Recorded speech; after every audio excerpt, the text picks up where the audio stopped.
Abramos nossas Bíblias no texto de Apocalipse, capítulo 3. Nós iremos dar continuidade à nossa série, ao mesmo tempo encerrando ela hoje com a última carta do Apocalipse, capítulo 3, do verso 14 até o verso de número 22.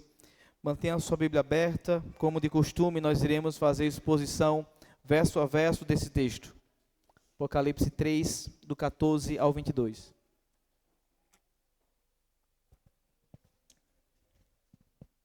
Diz assim o texto sagrado: Ao anjo da igreja em Laodiceia escreve: Estas coisas diz o Amém, a testemunha fiel e verdadeira, o princípio da criação de Deus. Conheço as tuas obras, que nem és frio nem quente, quem deras fosse frio ou quente. Assim, porque és morno e nem és quente, nem és frio, estou a ponto de vomitar-te da minha boca. Pois dizes: Estou rico e abastardo e não preciso de coisa alguma. E nem sabes que tu és infeliz, sim, miserável, pobre, cego e nu. Aconselho-te que de mim compres ouro refinado pelo fogo para te enriqueceres, vestiduras brancas para te vestires, afinal de que não seja manifesta a vergonha da tua nudez, e colírio para ungires os olhos, a fim de que vejas. Eu repreendo e disciplino a quantos amo. Sê, pois, zeloso e arrepende-te. Eis que estou à porta e bato. Se alguém ouvir a minha voz e abrir a porta, entrarei em sua casa e cearei com ele e ele comigo. Ao vencedor dar-lhe-ei sentar-se comigo no meu trono, assim como também eu venci e me sentei com meu Pai no seu trono. Quem tem ouvidos, ouça o que o Espírito diz às igrejas. Oremos mais uma vez, pedindo auxílio do nosso Deus. Pai bendito, nós estamos diante da Tua Palavra, e queremos pedir que o Senhor nos auxilie em toda a exposição daquilo que nós iremos ouvir, que seja a Tua voz, Senhor, que seja a Tua voz falando conosco, que ela nos constranja ao ponto de percebermos nossos pecados e ao ponto de mudarmos de rota, mudarmos de direção em arrependimento. Se o Senhor tem nos exortado, se o Senhor tem nos chamado a atenção, é porque o Senhor quer nos restaurar e não nos afastar de Ti. Então faz isso nessa noite com cada um de nós, em nome de Cristo Jesus. Amém. As cartas do Apocalipse, irmãos, elas não são apenas documentos antigos e enigmáticos, muitas das vezes, quando nós começamos a ler cada uma delas. Muito pelo contrário, as cartas do Apocalipse, elas são diagnósticos escritos pelo próprio Cristo Jesus. A ideia é que Cristo Jesus olha para cada igreja das 7 e ele tem um diagnóstico claro sobre cada igreja. Primeiro nós vemos que Cristo começa se apresentando quem é que está falando a igreja. Depois ele fala que conhece intimamente as obras de cada igreja. E por fim, ele promove àquela igreja um convite ao arrependimento. Em cada uma dessas cartas que nós estudamos até hoje, o Cristo, o Senhor ressurreto, caminhou no meio dos candeeiros e com os olhos com chama de fogo analisou o coração de suas igrejas. A Éfeso, ele chamou de volta ao primeiro amor. A Esmirna, ele confortou no vale da perseguição. A Pérgamo, ele advertiu contra a sedução do mundo. A Tiatira, ele purificou da falsa doutrina. A Sardes, ele despertou da morte aparente. A Filadélfia, ele encorajou com uma porta aberta que ninguém poderia fechar. Percebam, cada carta é como uma consulta do Cristo médico da alma.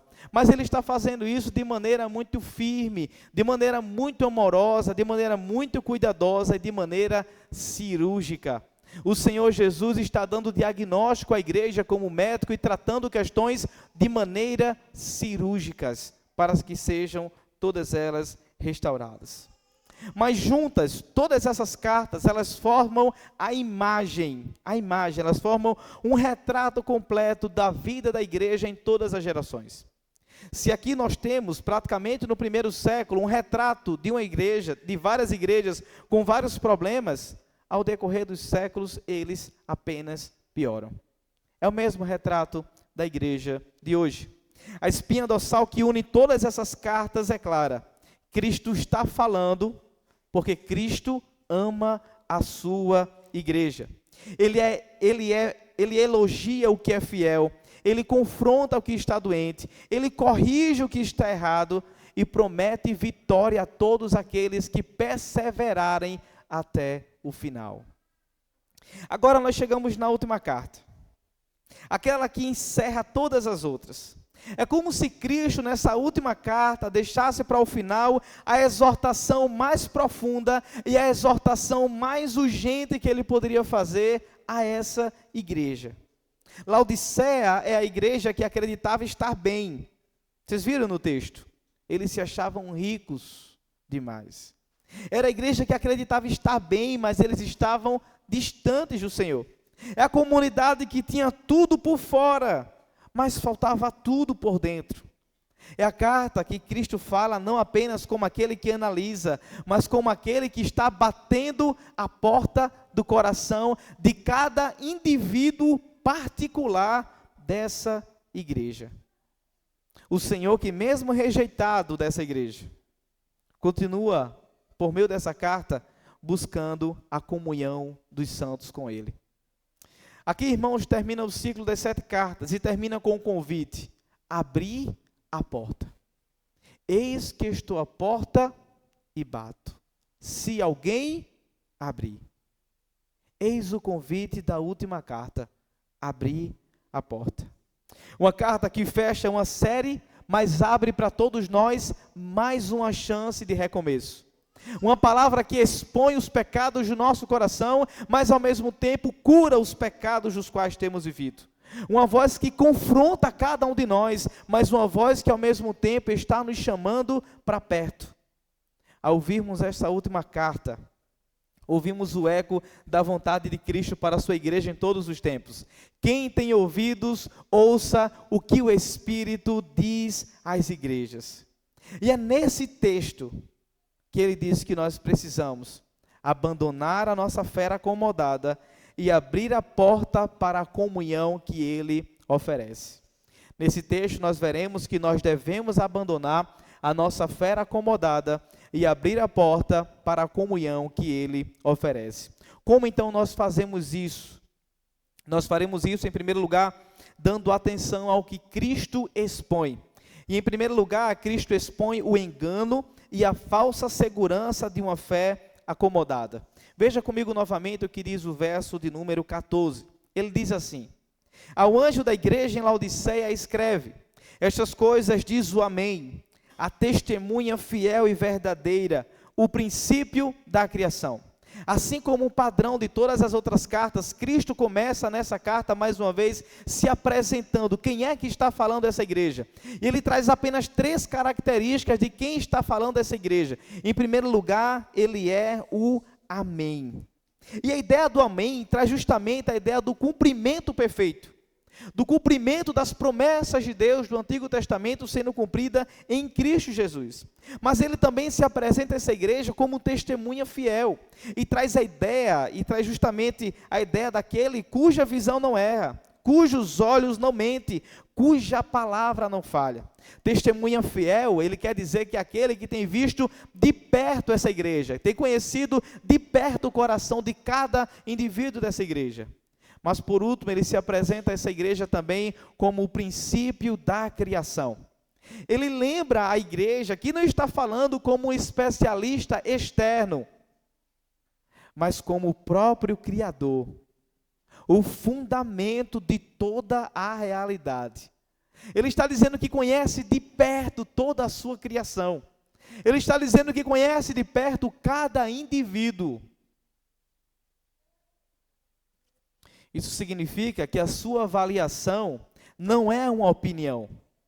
A avaliação de Cristo quanto a essa igreja, com essa apresentação dele, é justamente a ideia de que é a verdade absoluta, o estado espiritual dessa igreja. Por quê? Porque ele é o Amém, ele é a testemunha fiel e ele é o princípio da criação. Antes de Cristo mostrar o problema, ele mostra quem ele é. Para que a igreja entenda a veracidade do diagnóstico que ele está trazendo. Porque somente quando entendemos quem fala, nós entendemos a seriedade daquilo que ele diz. Para entendermos a seriedade daquilo que Cristo traz como diagnóstico da igreja, precisamos entender, em primeiro lugar, quem está falando com a igreja. E o que ele diz é duro contra essa igreja. Veja comigo o que diz o verso 15 e 16. Conheço as tuas obras, que nem és frio e nem quente. Quem dera fosses frio ou quente. Assim, porque és morno e nem és quente, nem frio, estou a ponto de vomitar-te da minha boca. Se você percebeu, em todas as cartas, o Senhor está trazendo uma contextualização daquilo que acontecia em cada cidade. E para trazer a contextualização daquela cidade, o Senhor faz ao mesmo tempo um paralelo, um exemplo. Com Laodiceia não é diferente. Quando ele está falando que eles são mortos, não são frios, não são quentes, o Senhor está falando de uma questão que acontecia com eles e eles entendiam bem o que o Senhor estava falando. A 100 quilômetros da cidade de Laodiceia, tinha fontes termais, águas quentes, com características medicinais. Até essa água chegar em Laodiceia, ela já estava morna. E por causa de um produto químico da água, dessa distância toda, as pessoas quando bebiam dessa água, elas tinham náuseas. E ao beberem da água, elas vomitavam. Então veja o que o Senhor está dizendo. Ele está dizendo que não somente há um problema na cidade, mas há um problema na igreja, que é o mesmo da cidade. Vocês não são frios e nem são quentes, vocês são mornos. Cristo conhece com perfeição aquilo que a igreja está tentando esconder. Ele vê exatamente aquilo que nenhum de nós estamos enxergando, aquilo que está no coração de cada um de nós. Ele revela aqui que o auto-engano mascara. Ele olha para Laodiceia e encontra uma igreja nem fria nem quente. E o que é que ele encontra com isso? O que é que ele quer dizer com essa igreja que não é nem fria e nem quente? Ele quer dizer que essa igreja tem uma fé completamente acomodada. Ele quer dizer que essa igreja tem uma fé relaxada. Ele quer dizer que essa igreja está anestesiada. Eles nem trazem refrigério e também não aquecem. É uma igreja morna.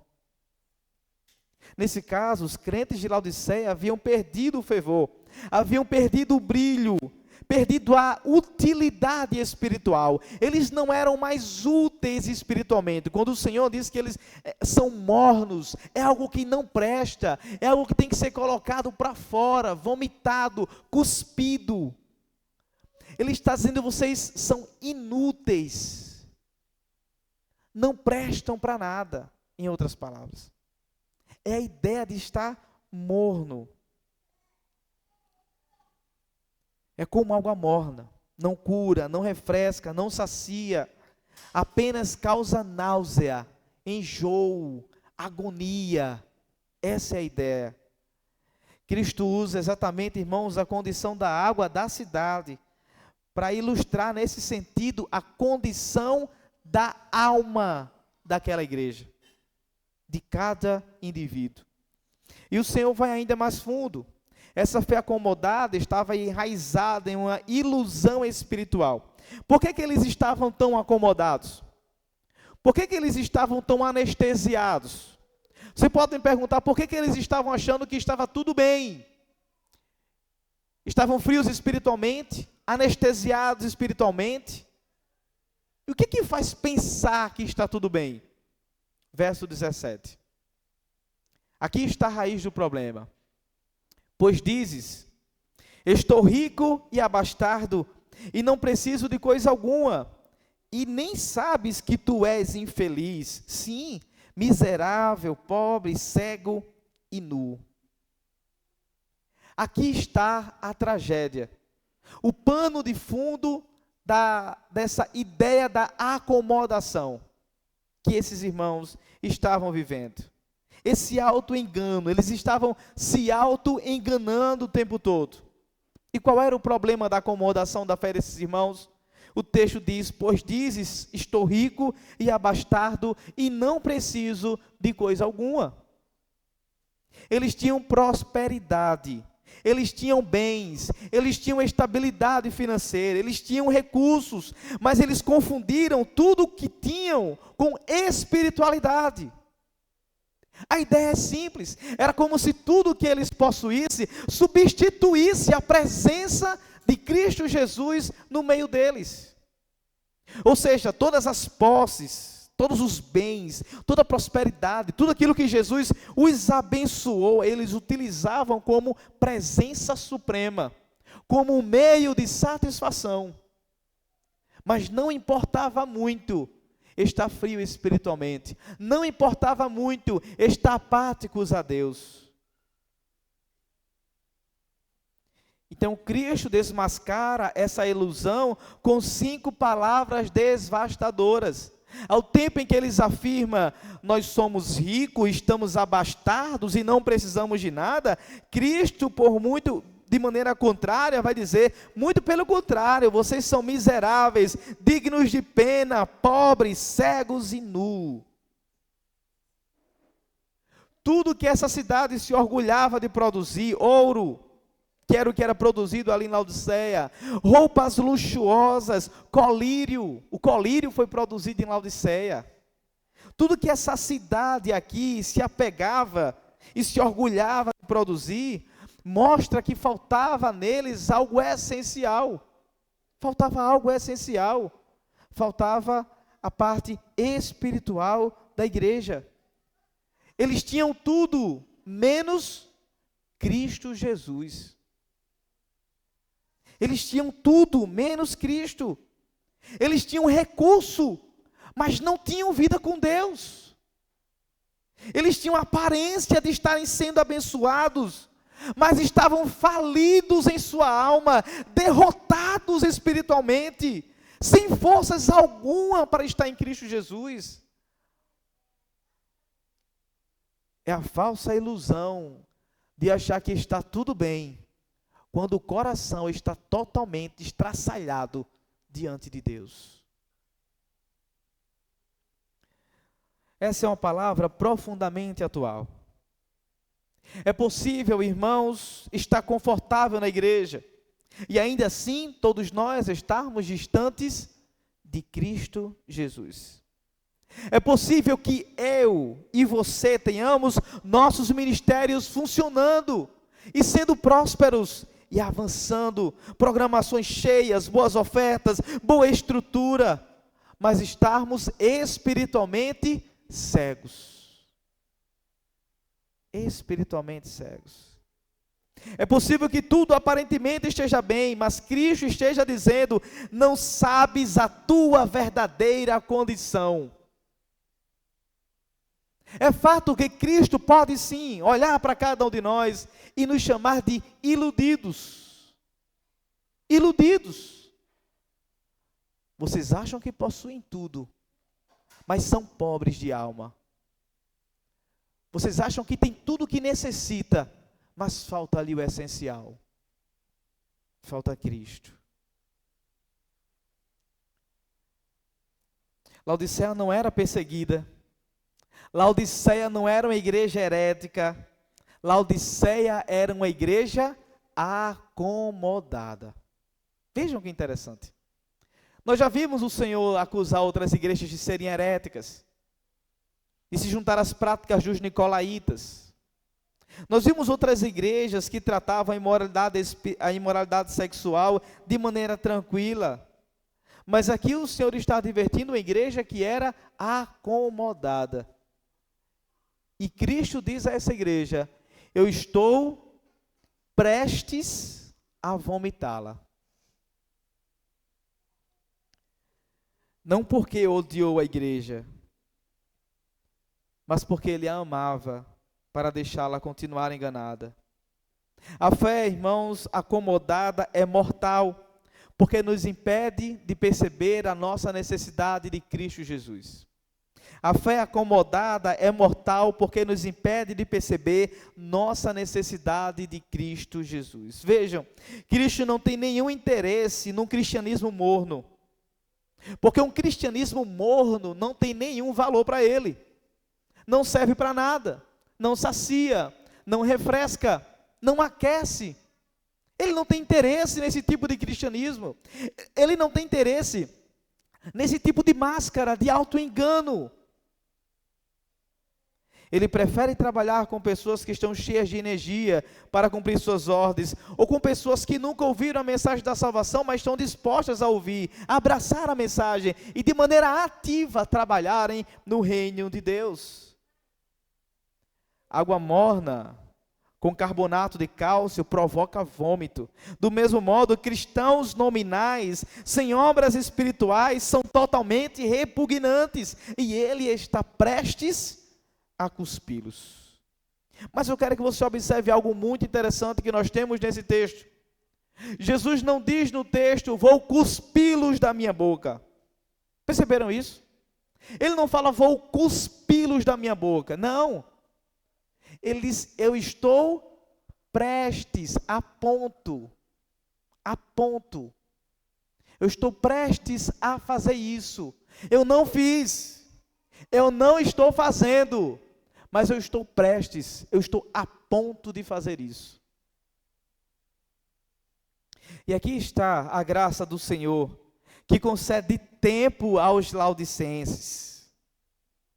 Aqui está a graça do Senhor, que também concede tempo a todos nós, que talvez possamos nos encontrar nesse mesmo contexto de acomodação espiritual. Cristo não está dizendo nessa noite que irá cuspi-lo da sua boca, Ele está dizendo que está a ponto de cuspi-lo. É a graça do tempo, é a graça da misericórdia, é a graça do Senhor estendendo perdão a todos nós, que temos convicção do pecado, da acomodação, da fé. A igreja de Laodiceia não havia se tornado indiferente porque interesses mundanos haviam esfriado o seu fervor, mas ela se tornou ineficiente porque, acreditando estarem bem equipados espiritualmente, seus membros tinham fechado as portas da casa e excluído para fora o provedor de todas as coisas. Eles estavam simplesmente dizendo, nós já temos o dinheiro que precisamos, nós já temos a nossa casa que conquistamos, estamos bem abastados de tudo, não precisamos de absolutamente nada. O provedor pode ficar do lado de fora, não precisa ficar aqui.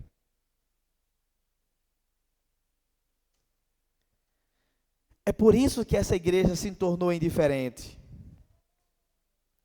Eles haviam excluído Cristo e acreditavam que conseguiam viver sem Cristo. Que loucura é essa? Excluir Cristo da equação, excluir Cristo de nossas vidas e achar que nós podemos viver sem Ele. Achar que o que temos e possuímos é mais importante do que a sua presença. Não é. Isso é balela. Assim todos eles tornaram-se ineficientes como igreja. Sem Cristo, qualquer igreja está completamente morta. Sem Cristo, qualquer igreja torna-se completamente inútil, tanto de maneira coletiva como de maneira individual. Mas Laodiceia achou que estava tudo bem. Estavam tocando a vida porque estavam ricos, abastados e não precisavam de nada. E Cristo disse para eles o seguinte: vocês estão cegos.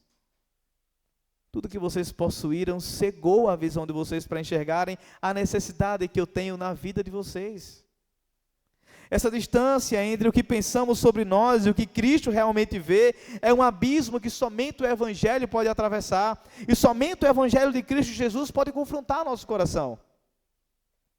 Nos achamos ricos, abastados e que não precisamos de nada e de ninguém, mas Cristo diz, vocês não passam de infelizes, vocês não passam de pobres, vocês são cegos, vocês são nus. O perigo enfrentado por essa igreja não era perseguição nem doutrina errada, era comodismo mascarado de normalidade. Comodismo mascarado de normalidade. Uma fé tão acostumada à rotina religiosa que perdeu a sensibilidade espiritual. Para eles e para nós é a afirmação do estamos bem, mas a realidade mostra uma casa pobre e vazia, onde nós nos tornamos senhores de nós mesmos. E aí percebemos o quão somos infelizes. Quando nos tornamos senhores de nós mesmos, percebemos o quão pobres somos, o quão perdemos o governo. Eu e você podemos ter caído no erro da acomodação espiritual. Eu e você podemos, nessa noite, ter chegado à conclusão e à convicção, por meio de uma avaliação do nosso coração e de diagnóstico da nossa alma, que todos nós estamos em uma frieza espiritual. Mas precisamos afirmar ao nosso coração: a frieza espiritual, ela é letal ao coração. Ela nos mata por dentro, ela nos sufoca por dentro. Ela faz com que percebamos que tudo que temos e possuímos é mais importante do que o provedor de todas as coisas.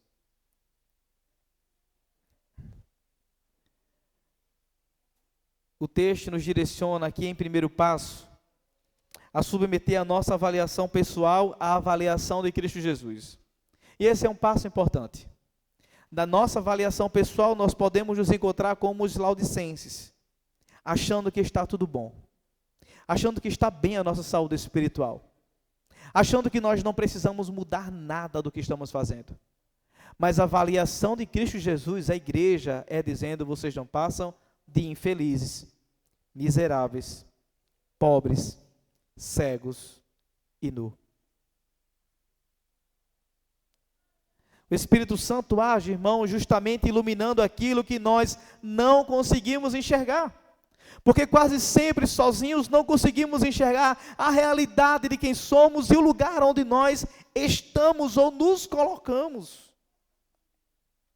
Mas o Espírito Santo age iluminando todas essas coisas, quebrando a cascadura da autossuficiência e conduzindo cada um de nós ao arrependimento, a rota de retorno a Ele mesmo. Muitos podem viver como Laodiceia, estáveis por fora, desanimados por dentro, ativos externamente, mas vazios na alma. Cristo chama todos nós a despertarmos para algo maior que a nossa rotina. Em todos esses cenários, o chamado é o mesmo: deixe Cristo dizer a verdade sobre você, e não diga a verdade sobre você mesmo. Deixe que Ele fale quem você é, em que estado você se encontra. Mas deixe também o Espírito despertar a sua alma. Nessa noite, o convite das Escrituras é: abandone a acomodação que rouba a sua vida espiritual. Abandone a acomodação que tem lhe tornado frio espiritualmente. E mais uma vez, para enfatizar, observe: Jesus não diz: vou cuspi-lo da minha boca, mas estou a ponto de cuspi-lo da minha boca. Esse, hoje, é o tempo da graça, é a paciência do tempo, é a misericórdia como mão estendida. Nós vimos que para abandonar uma fé acomodada, devemos dar atenção ao que Cristo expõe, mas também devemos nos atentar para o que Cristo oferece. E em segundo lugar, Cristo oferece a cura graciosa que restaura visão, fervor e dependência. Depois de expor o problema, Cristo não abandona a igreja à vergonha. Ele não diz: vocês estão mornos, e entrega a igreja à vergonha, à exposição. Não. Ele a conduz à cura. E esta é justamente a beleza da disciplina divina de Deus. Porque a disciplina, ela não serve para expor o faltoso à vergonha, muito pelo contrário. A disciplina, ela serve para trazer o irmão à restauração do seu pecado diante da comunidade. É a mesma coisa que Cristo faz. Ele expôs o pecado, expôs a disciplina, mas também para mostrar a beleza daquilo que está por trás. Mostrar a beleza de que Ele fere para curar, corta para sarar e expõe para restaurar. Veja o que diz o verso 18.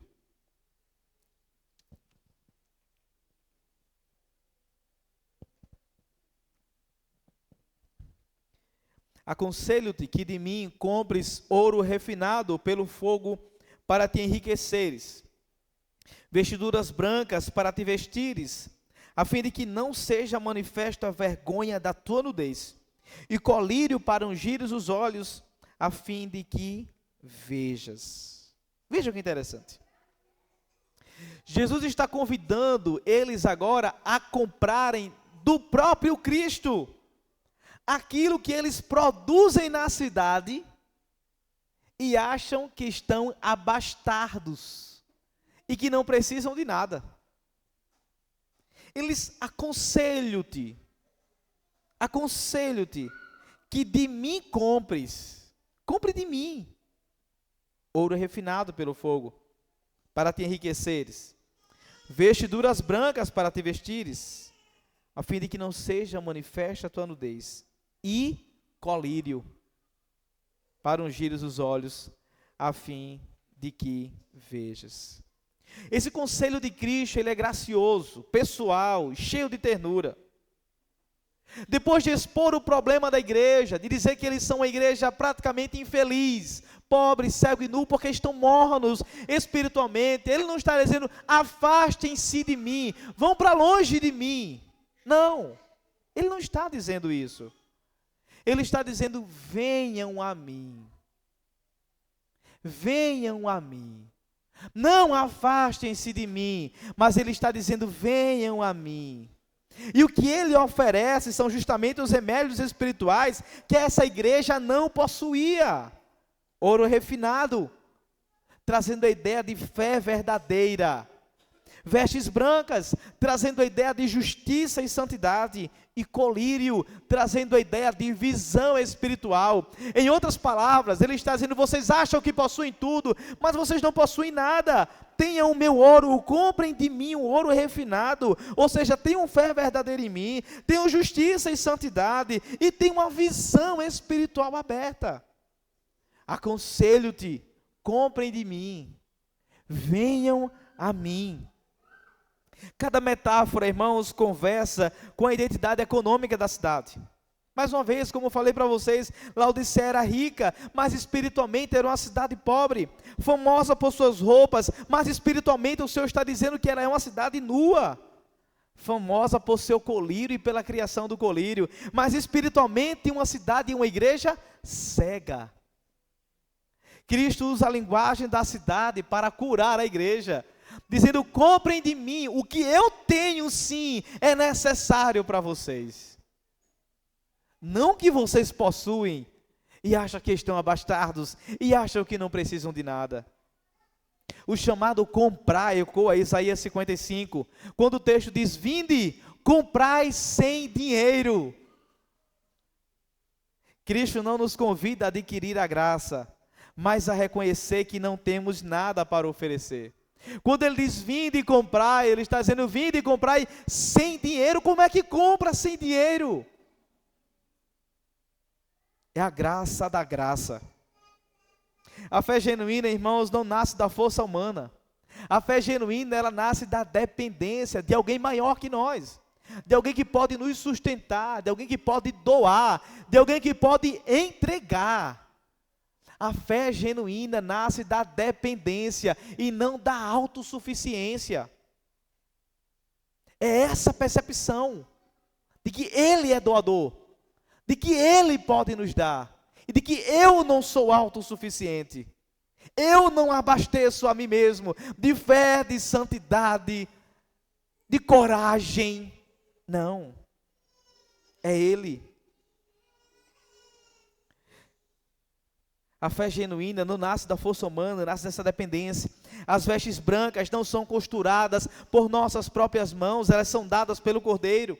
O colírio espiritual oferecido por Ele não é produzido pela igreja, é aplicado em todos nós pelo Espírito Santo de Deus. Porque Cristo é a fonte da fé, Cristo é o doador da justiça, e Ele, por meio do seu Espírito Santo, que é o abridor dos nossos olhos.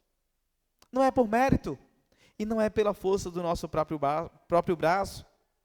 E então Cristo explica o porquê dessa confrontação dura. Verso 19. Eu repreendo e disciplino a quantos amo. Sê, pois, zeloso e arrepende-te. Essa frase, irmãos, ela desmonta qualquer impressão de rejeição.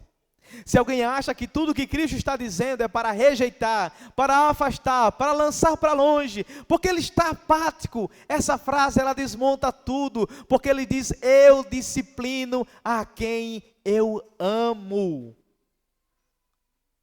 É amor pactual, é amor de aliança, aliança da qual ele toma a iniciativa e nós quem quebramos. Aliança pactual, da ideia de que Ele não se afasta de nós, mas nós quem se afastamos. Eu disciplino a quantos amo. Sê, pois, zeloso e arrepende-te. A disciplina, ela é prova de filiação. A repreensão é sinal da graça. A dor que Cristo provoca não é punição, é restauração ao seu povo. Como um médico que precisa pressionar o local ferido, Cristo também pressiona a alma de Laodiceia para expulsar todo o veneno do orgulho, para expulsar todo o veneno da autossuficiência, para expulsar toda a ideia de que eu posso, eu quero, eu consigo, eu sou abastado de tudo, não preciso de nada. É como espremer uma ferida até saltar um carnegão. É isso que Cristo está fazendo. Tudo para despertar o zelo. Sê, pois, zeloso e arrepende-te. Esse é um convite de Cristo à igreja hoje. Volta e desperta. Esse é o mesmo convite de Cristo à igreja hoje. Sê, pois, zeloso, volta e desperta. Em outras palavras, ele quer dizer, deixa eu curar a tua autossuficiência. A autossuficiência que você tenta esconder. A graça de Cristo é mais profunda que o nosso engano. A mão que aponta a nossa nudez é a mesma que oferece a todos nós vestes brancas. Comprem de mim, aconselho-te, comprem de mim e comprem de graça, porque eu lhes dou. A boca que denuncia a nossa pobreza é a mesma que oferece ouro refinado. Vocês são pobres, comprem de mim ouro. Vocês estão nus, comprem de mim vestes. O Cristo que confronta é o mesmo Cristo que oferece a cura. Se por um lado achamos que não precisamos de nada, Cristo ressignifica o nosso discurso, dizendo, compre de mim, compra de graça, ou seja, me tenha como sua riqueza, de graça e pela graça. Em outras palavras, o que Cristo está dizendo é que eles precisam não de bênçãos materiais, mas de bênçãos espirituais. O que esse povo precisa é encher o seu coração, e enxertar o seu coração, e estarem abastados das ideias e das verdades espirituais. E percebam, se nós estivermos com os nossos corações abastados das verdades absolutas espirituais, nós logo não sentiremos falta de absolutamente nada. Quais as verdades espirituais? De que nós temos a redenção em Cristo Jesus, de que nós somos justificados por Cristo Jesus, e de que o seu Espírito Santo continua nos santificando até que Ele volte. Essas verdades espirituais precisam estar em xeque e o tempo todo norteando o nosso coração. Os cristãos em Laodiceia estavam espiritualmente nus. Nenhuma indústria de tecido da sua cidade seria capaz de tecer um tecido que pudesse cobrir os pecados deles. É a ideia de que nenhum bem que você possua pode cobrir os pecados que você tem. Nenhum. Laodiceia podia fornecer túnicas e tecido para o mundo inteiro, mas o traje branco aceitável que Deus exige, somente Cristo Jesus podia oferecer, e de graça. E de graça. Porque apenas Jesus remove o pecado e a culpa, pois somente Ele pode fornecer a roupa branca da justiça. Os crentes de Laodiceia foram cegados pelo engano próprio, eram incapazes de ver com seus olhos espirituais. Com o colírio fornecido por Jesus, os laodicenses seriam então capazes de ver seus próprios pecados à luz da palavra de Deus e de caminhar com Jesus, que é a luz do mundo. O texto então, irmãos, nos mostra que Cristo não apenas revela a doença, Ele mesmo é o remédio para as doenças da nossa alma. E isso muda tudo.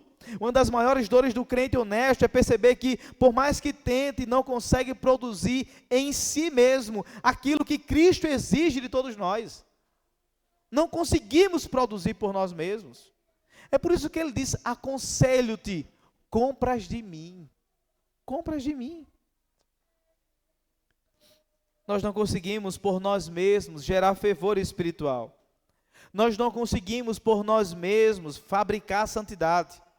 Nós não conseguimos por nós mesmos produzir a visão espiritual que se perdeu em cada um de nós. E Cristo sabe disso, porque Ele é o Amém, porque Ele é a testemunha fiel, e Ele é aquele que é desde a criação. Ele sabe do que somos formados, e sabe que somos pó. Por isso que Ele diz: compra de mim. Ele está oferecendo aquilo que Laodiceia não podia fabricar. Ele está oferecendo aquilo que eu e você não podemos fabricar. É por isso que Ele oferece de graça: compra de mim. E aqui é um princípio básico da vida cristã. A vida espiritual saudável começa quando reconhecemos que não podemos nos curar sozinhos. A vida espiritual saudável começa quando reconhecemos que não conseguimos nos curar sozinhos, mas que somos dependentes de alguém, dependentes de algo maior, que é Cristo Jesus. A fé verdadeira, ela brota da dependência. A santidade, ela brota da graça que nós recebemos. E a visão espiritual, ela brota da luz que Cristo acende em cada um de nós. Se Laodiceia não tinha nada em si, Cristo tinha tudo para ela. E isso era pura misericórdia. Para se apropriar dessa verdade, abandonemos hoje o perfeccionismo espiritual. Abandonemos hoje o perfeccionismo espiritual. Cristo não está dizendo: arrume-se e venha. Não é isso que Ele está falando. Ele diz: venha e eu te arrumarei com o que eu tenho para você. Então tiremos as nossas máscaras.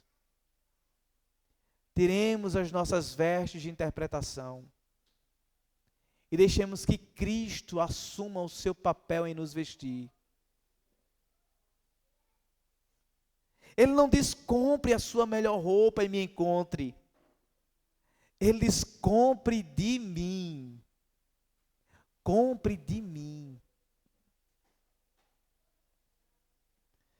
É aqui que o Evangelho brilha. Jesus Cristo morreu justamente porque nós não temos ouro espiritual. Então, por não termos ouro espiritual, Ele se fez pobre por nós. Nasceu de maneira simples e humilde, para garantir para a gente uma herança eterna, que não pode ser avaliada. Jesus morreu porque nossas vestes eram sujas. Então Ele cobre com vestes brancas cada um de nós, lavadas com o seu próprio sangue. Jesus também morreu porque a nossa visão era cega.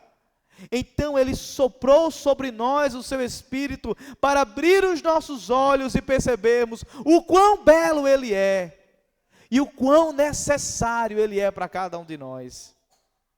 E em tudo isso Ele diz: eu disciplino os que amo. Mais uma vez, a disciplina de Cristo não é rejeição, é cuidado. Ele nos disciplina porque quer ver o melhor em nós, porque quer ver Cristo sendo formado em nós. E o chamado final dele é: se arrependa, mude de mente e retorne. Devemos abandonar a fé acomodada, dando atenção ao que Cristo expõe, se atentando ao que Ele oferece, e em último lugar, percebendo o seu chamado. Em terceiro lugar, Cristo chama a sua igreja a abrir a porta para uma comunhão viva com Ele.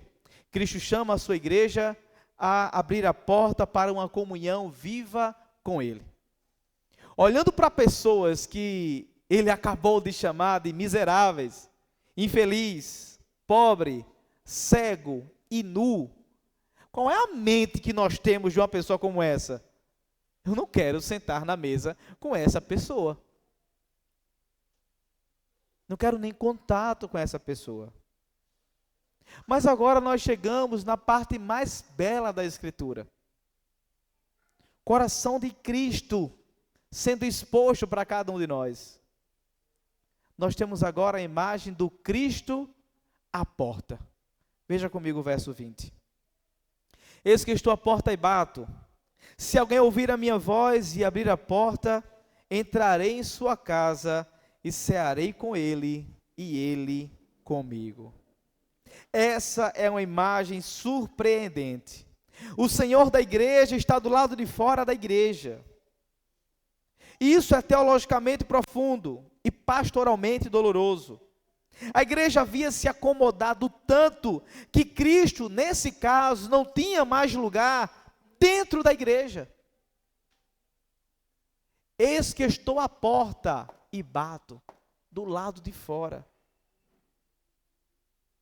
Ele foi tão expelido da alma daqueles crentes, do coração daqueles crentes. Foi tão para fora que ele está à porta, batendo. Mas vejam, ele não vem como um juiz armado. Ele não vem com o seu martelinho para dar uma sentença de condenação. Ele vem como um amigo que bate a porta. Ele vem como um esposo que chama pela amada. Ele vem como um salvador que não desiste do seu povo. Ele vem como um rei bom e não como um rei mau. Hendrickson diz o seguinte: diz que ele bate com insistência para chamar a atenção deles, para que ninguém possa dizer que o Senhor deixou de chamá-los. Ele os chama individualmente, batendo continuamente nas portas dos seus corações, como se seus donos estivessem dormindo. Essa é a ideia. Ele está batendo constantemente, como se os seus donos do lado de dentro estivessem dormindo. A ênfase então aqui está na responsabilidade humana de ir até a porta e responder àquele que está querendo entrar. Porque na santidade há responsabilidade humana. Na santidade há passos que nós precisamos dar e caminhar. Há esforço da nossa parte. E esse é o convite pessoal do Rei de todo o universo. O que é que o rei está dizendo? Se alguém ouvir a minha voz e abrir. Se alguém ouvir a minha voz e abrir.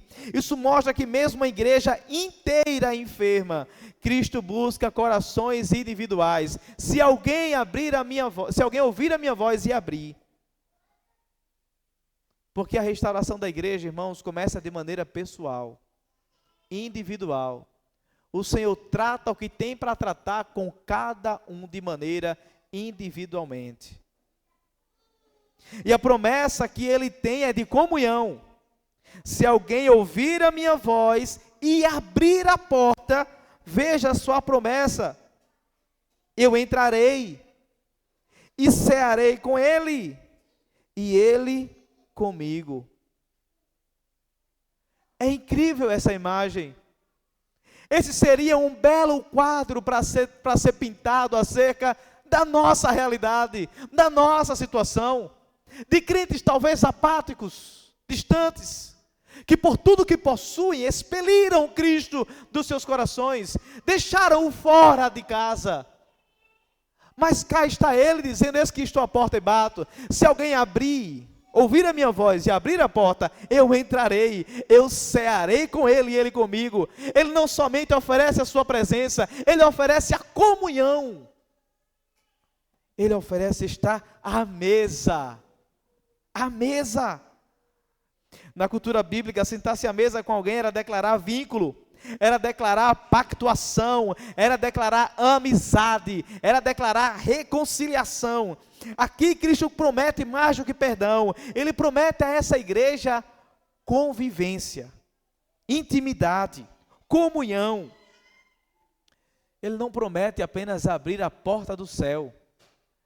Ele promete abrir a porta da mesa. Entrem, ceiem comigo. Vamos nos banquetear juntos.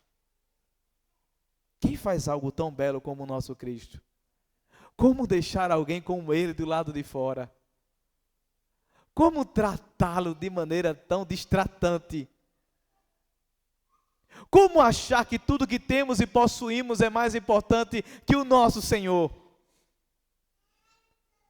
Como achar que o nosso conforto é melhor que Cristo Jesus? Então vem a promessa mais elevada de todas as 7 cartas, verso 21. Ao vencedor dar-lhe-ei sentar-se comigo no meu trono, assim como também eu venci e me sentei com o meu Pai no seu trono.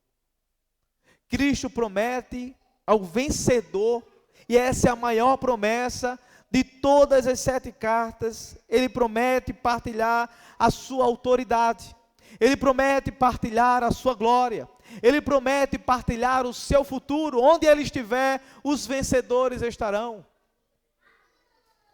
Isso ecoa Daniel 7, onde os santos recebem o reino como filho do homem.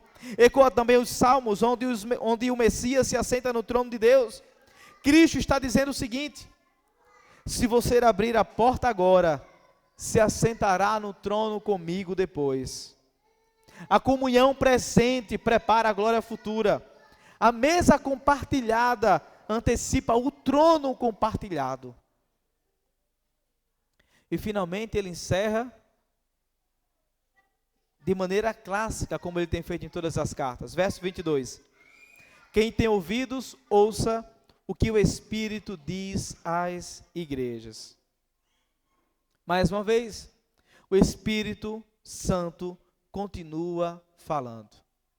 Mais uma vez, o Espírito Santo continua trazendo sobre nós diagnósticos da nossa alma, do nosso coração moribundo, do nosso coração miserável.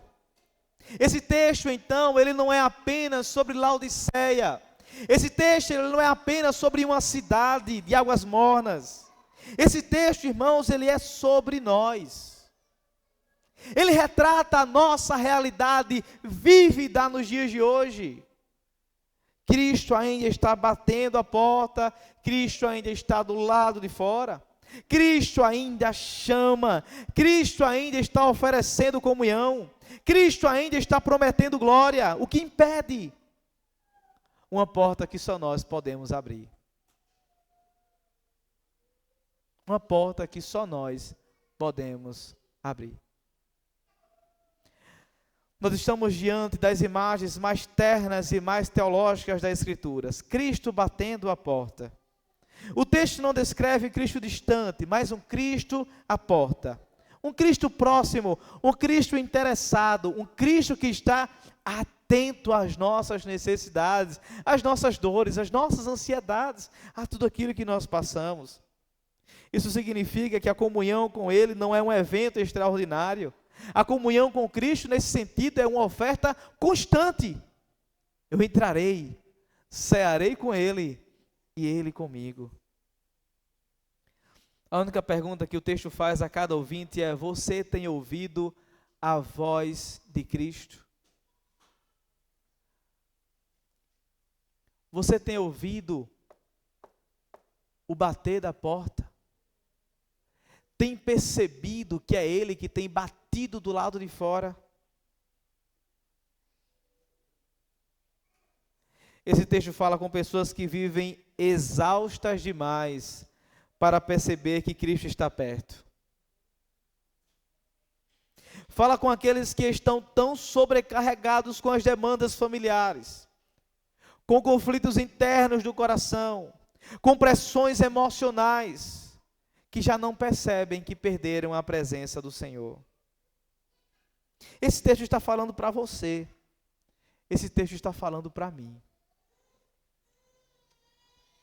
Mas Cristo não está longe. Ele não está indiferente. Não está ocupado com outros assuntos. Ele está à porta do coração que sofre. Ele está à porta do coração que chora. Ele está à porta do coração que sente que não tem mais forças para continuar orando a Ele, ou lendo a sua palavra constantemente. Cristo não exige que você abra a porta com vigor.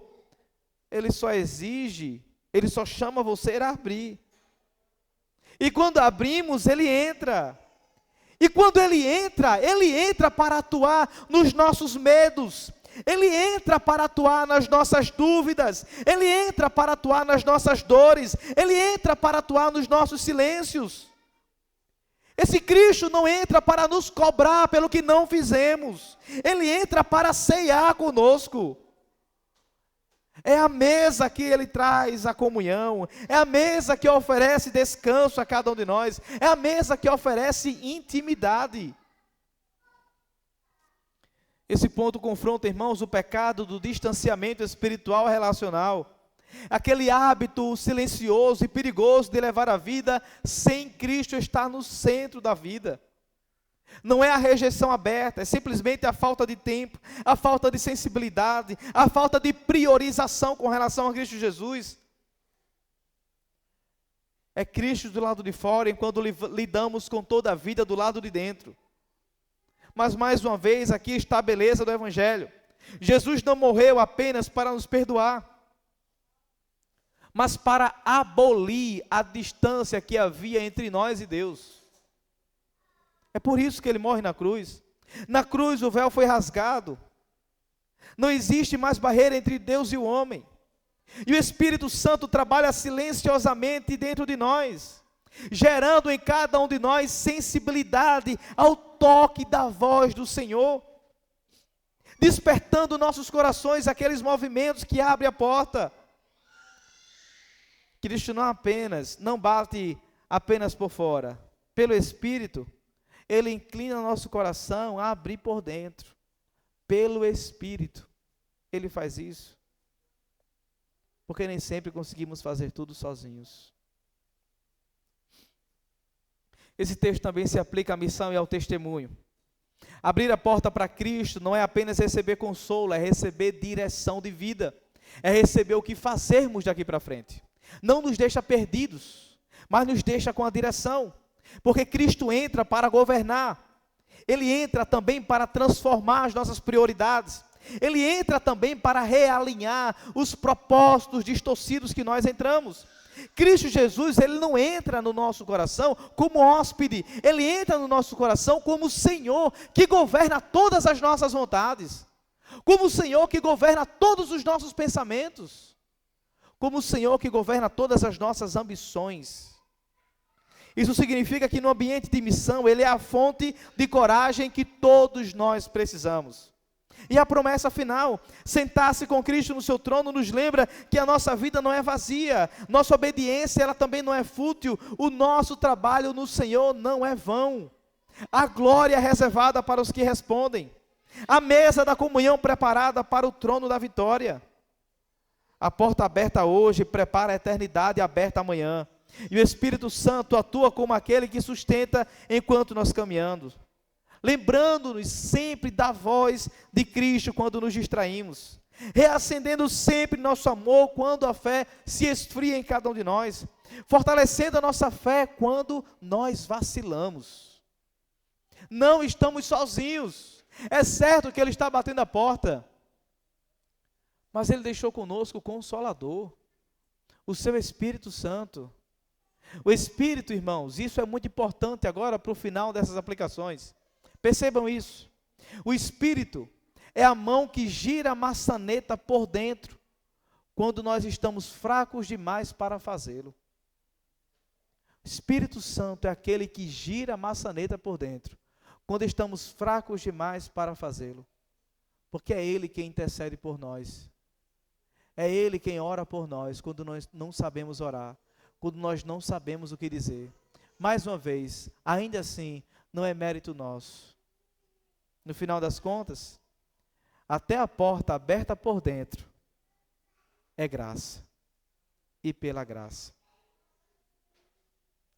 Para concluir, todas as cartas tinham advertências para todos nós, promessas, conselhos, mas esta última termina com um convite: se alguém ouvir a minha voz e abrir a porta, eu cearei com ele e ele comigo. Esse é um convite muito pessoal, um convite muito íntimo, que atravessa todos os tempos e chega agora até nós. Um convite de alguém que não quer estar distante, mas um convite de alguém que está perto. Porque nós nos sentamos à mesa de quem é íntimo, ou de quem queremos nos aproximar. Esse é o nosso Cristo. É aqui que tudo se une. A denúncia da fé acomodada, o remédio da graça, o chamado à comunhão e a promessa do trono. Porque no fim das contas, o problema de Laodiceia é o mesmo de todos no coração. Nós corremos o risco de nos afastar de Cristo sem percebermos. E achar que tudo que possuímos é porque Ele está conosco. Mas o Evangelho nos garante que Cristo nunca se afasta de nós. Ele veio ao mundo porque a porta do céu havia se fechado para todos nós por causa do nosso pecado. E na cruz de Cristo, na cruz, Ele abriu essa porta para todo sempre. Ele morreu na cruz do Calvário para que a nossa cegueira espiritual, de uma vez por todas, fosse curada. Ele ressuscitou para que a nossa pobreza fosse substituída pela sua riqueza. Ele ascendeu ao trono para que a promessa de reinar com Ele fosse certa. E Ele enviou o seu Espírito Santo para que a sua voz continuasse batendo suave e forte dentro dos nossos corações. A solução então para uma fé acomodada não está na força humana, mas está no Cristo que continua chamando, convidando e insistindo cada um de nós. Por isso esta carta termina com esperança. Não importa o quão longe você tenha ido, não importa quão frio o seu coração tenha ficado, não importa quão pesada a vergonha possa ser do seu pecado, Cristo ainda está à porta, e quando Ele entra, Ele não entra para acusar, Ele entra para ceiar. Que isso console nossos corações. Feche os olhos, curvem sua cabeça e orem ao Senhor em resposta ao que acabaram de ouvir.